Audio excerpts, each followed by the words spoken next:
Okay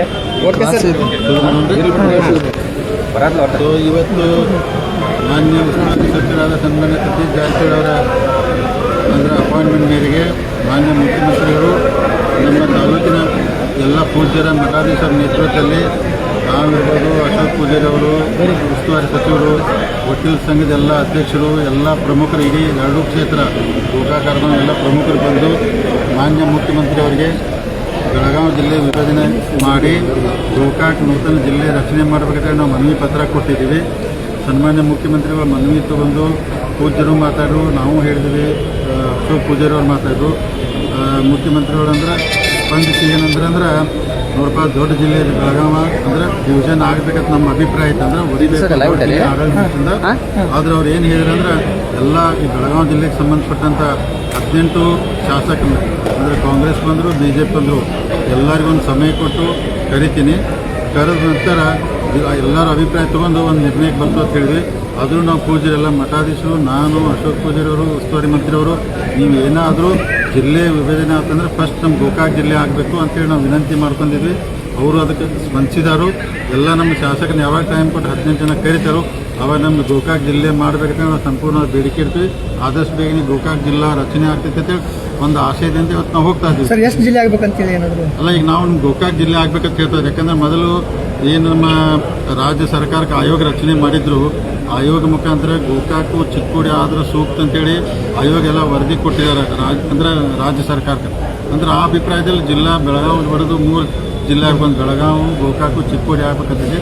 ಅದಕ್ಕೆ ಯಾವಾಗ MLA ಅವ್ರು ಕರಿತಾರೆ ಆ ಮೀಟಿಂಗ್ ಭಾಳ ಇಂಪಾರ್ಟೆಂಟ್ ಇರ್ತೈತಿ. ಅವಾಗ ಹೋಗಿ ನಾವೆಲ್ಲ ಕನ್ವಿನ್ಸ್ ಮಾಡಿ ಆದಷ್ಟು ಬೇಗನೆ ಗೋಕಾಕ್ ಜಿಲ್ಲಾ ಮಾಡಕ್ಕೆ ನಾವೆಲ್ಲ ಪ್ರಾಮಾಣಿಕ ಪ್ರಯತ್ನ ಮಾಡ್ತೇವೆ. ಸರ್, ಗೋಕಾಕ್ ಮತ್ತು ಚಿಕ್ಕೋಡಿ ಜಿಲ್ಲೆ ಆಗೋದಾದ್ರೆ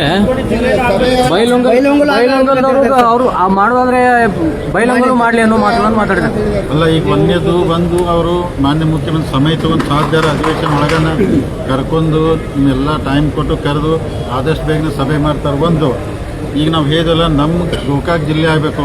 ಈಗ ಬೇರೆ ಬೇರೆ ಬೇಡಿಕೆ ಅದಾವು, ನೀವು ಯಾಕೆ ಬೇಡ್ತೀರಿ ಅಂತ ನಾವು ಕೇಳಕ್ಕೆ ನಮಗೆ ಬರೋದಿಲ್ಲ. ಅವ್ರ ಹಕ್ಕದು. ಯಾಕಂದ್ರೆ ಬೈಲೊಂಗದವ್ರು ಕೇಳ್ತಾರೋ, ಚಿಕ್ಕೋಡಿಯವ್ರು ಕೇಳ್ತಾರೋ, ಅವ್ರ ಹಕ್ಕದು, ಅವ್ರು ಕೇಳ್ಬೋದು. ನಾವು ನಮ್ಮ ಜಿಲ್ಲೆ ಗೋಕಾಕ್ ಭಾಳ ದಿವಸದಿಂದ ನಮ್ಮ ಹೋರಾಟ ಇದೆ, 40 ವರ್ಷ. ನಮ್ಮ ಗೋಕಾಕ್ ಜಿಲ್ಲೆ ಆಗ್ಬೇಕಂತ ನಾವೆಲ್ಲರೂ ಪೂಜ್ಯರ ಮುಖಾಂತರ ಒತ್ತಾಯ ಮಾಡಿದ್ವಿ. ಗೋಕಾಕ್ ಜಿಲ್ಲೆ ಆಗ್ತೈತೆ ಒಂದು ಆಸೆಯಿಂದ ನಾವು ಆಶಾಭಾವನೆ ಇಟ್ಕೊಂಡು ಇಲ್ಲ ನೋಡಿ, ಈಗ ನಾವು ಗೋಕಾಕ್ ಜಿಲ್ಲೆ ಆಗ್ಬೇಕಂತ ನಮ್ಮ ಪ್ರತಿನಿಧಿ ಎಲ್ಲ ಕರ್ಕೊಂಡ್ಬಂದಿದ್ರು.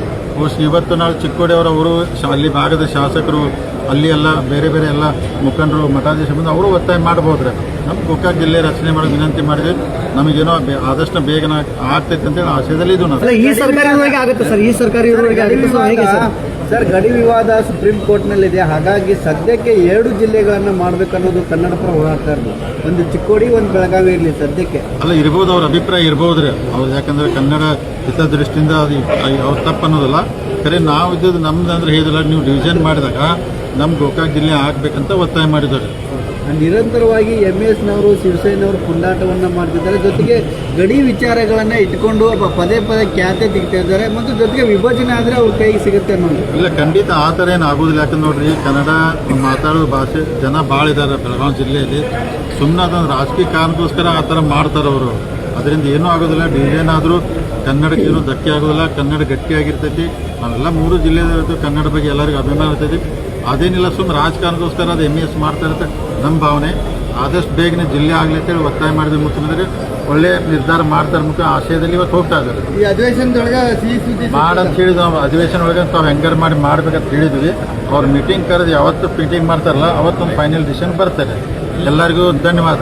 ನಾಳೆ BJP ಹೋರಾಟ ನಾಳೆದು ಇದಿಲ್ಲ, ನಾವು ಯಾಕಂದ್ರೆ 20,000 ರೈತಂತ ಒಂದು ವಿಧಾನಸೌಧ ಮುತ್ತಿಗೆ ಆಗ್ಬೇಕು ಮಾಡಿದ್ದೀವಿ. ದೊಡ್ಡ ಸಭೆ ಮಾಡ್ತೀವಿ. ನಾಳೆ 10 ಗಂಟೆಗೆ ಇದೆ ದೊಡ್ಡ ಪ್ರಮಾಣ. ಸೊ 20,000 ಜನ ನಮ್ಮ ಕಾರ್ಯಕರ್ತರು ವಿಜೇಂದ್ರ ಅವ್ರ ನೇತೃತ್ವದಲ್ಲಿ ನಾವು ಹೋರಾಟ ಮಾಡ್ತಾ ಇದ್ದೀವಿ.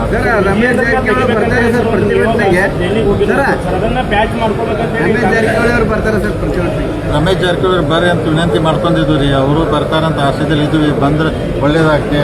ಆಮೇಲೆ ಈಗ ತಾವು ಹೇರಿಲ್ಲ, ತೆಗೆದು ಬಿಡೋದು ನಮಗೆಲ್ಲ ಹೈಕಮಾಂಡ್ ಕರೆದೆ.